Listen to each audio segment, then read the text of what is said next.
So listen, it's a bit of an odd one this week because there isn't actually an episode. And so I thought I would do something slightly different.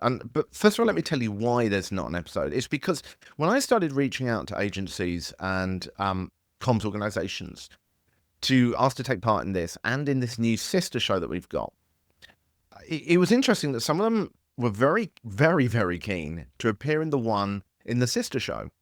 And they would be happy to appear on the Public Relations podcast, but do it again when they've got something sort of a bit more meaty to do. But they were so keen to jump straight on this sister show that there's going to be a little bit of an imbalance of episodes. And I want to try and keep them roughly in balance so that when you hear a guest on the Public Relations podcast, you can also hear them talking about how to get into work. The whole point of the sister show is that it's about this gap, right? There's a clear gap between people who, what their expectations are of getting into the industry and what the industry actually needs.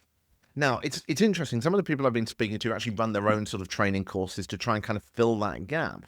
Some people are getting all the right skills, but they're just not putting their mindset to it and developing the things that they've been taught. There's all kinds of reasons. And as part of the sister show, we're actually looking into this. I'm literally doing research into what this gap is, what needs to be filled in there, and how we solve it.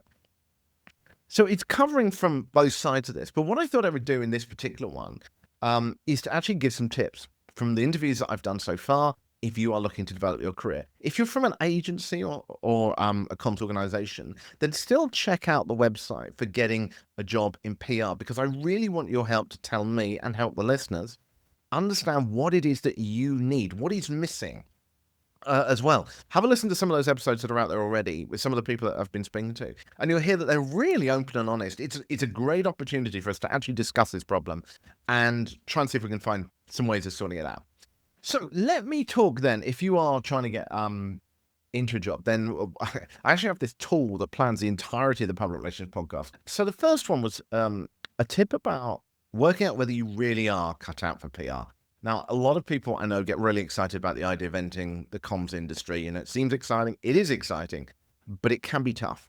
And the first tip was this: try to put yourself in a situation where you have to explain or pitch something with no prep to someone. So you have to explain or pitch something to someone. So, it could be a meeting, it could be a group, it could be, it's got to be cold though. It can't just be like to your friends that you know. It's got to be to other people. So maybe to a class or anything like that. And then notice when you think about this, notice whether you sharpen, whether you go, oh yeah, I know how I can do it, or whether you start to mentally freeze because of the fear. Because at the end of the day, it's the people that sharpen who are going to be the ones that enjoy PR. Because this is like putting yourself in a situation once. In comms, this is happening all the time. So that's the first one, is to try and sort of work out whether you might be the kind of person.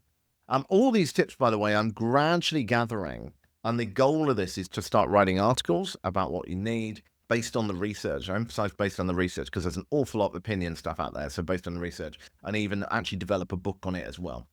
So the second tip is this: create one piece of proof that someone else can talk about, not just you. So what that means is do something where the outcome is visible to others.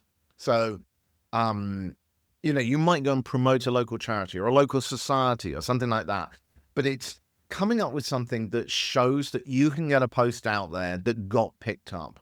Maybe it's as small as a student newspaper, or people just jumped on it and started liking it on social media, but something that shows that you can actually make a comment, tell a story, and engage others. Now, when you're not already working with organizations that have got great stories, you might find this a bit of a struggle. But at the end of the day, this is not about getting something going viral. It's showing that you're prepared to put in the effort to try and to show that you were using specific techniques that you thought about rather than just putting some content on social media. This is true with your own account as well, and it's perfectly fair. I was talking to an agency the other day who said, if you are just doing your own TikTok account or Rednote or whatever, and you're getting traction and you can show why and how that worked, they will take that very seriously as well. The next tip is ask what success looks like earlier than feels polite. So what this means is that if you get into an internship, or you get some work experience, or you end up chatting to someone. And chatting to people, as you're hearing the episodes, is something that reaching out to people, you'd be surprised how effective it can be. Um, you want to be asking, don't just literally say, what does success mean to you? But as you have a conversation with people, try and find out what it is that makes them think someone is successful.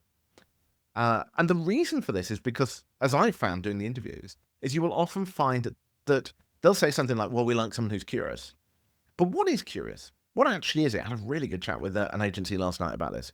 What actually is curiosity? What actually is energy? How does it manifest itself in their minds? How do they view that? And if you can establish that, then you go in with a much stronger position when you actually walk in that door to know what it is you need to deliver to be able to show to them that you are going to be valuable and useful to them. What else did I have? Design your story around constraints, not enthusiasm. Yeah, so this was another good one. And that is that when you apply for a job, you are ultimately storytelling. You're not just relaying what you've got in your CV. You are literally going in there to try and sell a story of, I've got these skills and this is how I can help you. Enthusiasm alone, I actually mentioned this in a video the other day, is not enough. Simply being that keen, bubbly person is no good at all.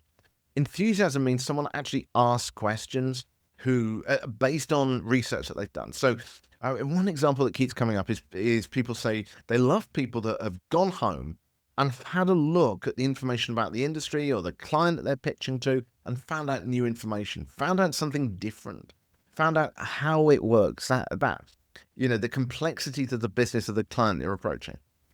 And that is enthusiasm. It's not smiling more. It's not being happy. It's really digging into this and doing it because you want to, not because you're afraid that the boss might shout at you or, because it's expected. It's that sense of being really keen and demonstrating that enthusiasm, not just trying to show it, demonstrating it, that is really powerful.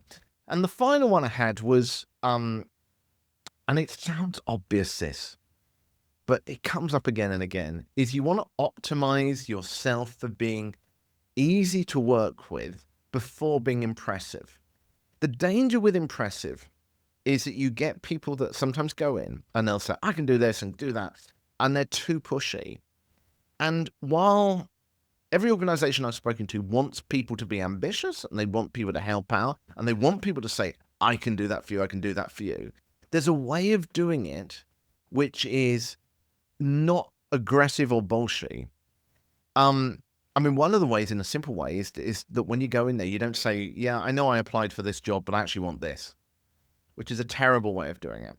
It's also about not just saying, leave me alone while I go and get on with it. It's about saying, how can I work with the others who are already there, showing your respect for them and saying that, I can see, for example, I can see that you've got a person that's really good at this, a person that's good at that. I think I can add this bit here. If I can work with them, or I'd love to work with them, something like that, then I think we could pull something together. So it is about being ambitious, but being someone that is collaborative, who is not going to upset anyone else, who's going to involve people. And that's the key thing, I think, from the conversations I've had. It's about making sure that you are part of a team, not just someone who's trying to be better than everyone else. Now, one of the things in comms is you do see a lot of elevated confidence, shall we say. And that's not always the most successful thing. In fact, one of the people who's coming up on the show fairly soon, if you met him in the street, you think he's a really humble guy, and yet he owns a massive global PR agency. And yet I've met agency owners who are the complete opposite.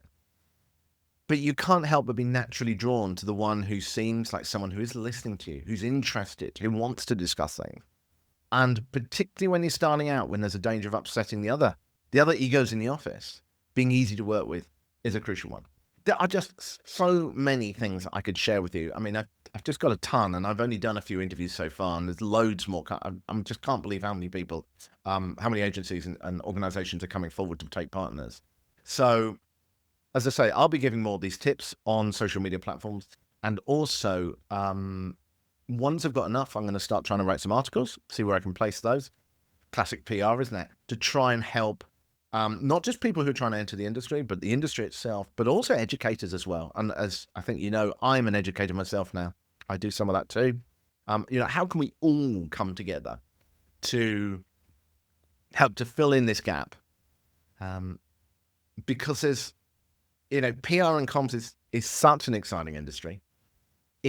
If you're the right person to go into it, you don't want to be that person that finds that you can't get in because you're just not approaching it quite right. You want to be that person that's going to get in the door, you're going to blow them away, and you're going to survive that first year, thrive, and become, which is my goal for the whole show, is to become a member of the next generation of elite communication professionals as we move into the 2030s and beyond. That's it for the Public Relations Podcast this week. If you're not applying for a job and you're still here, I'm surprised. It will be back to normal next week. I've got another interview, of course. I'm trying to remember who I've got. I can't honestly remember.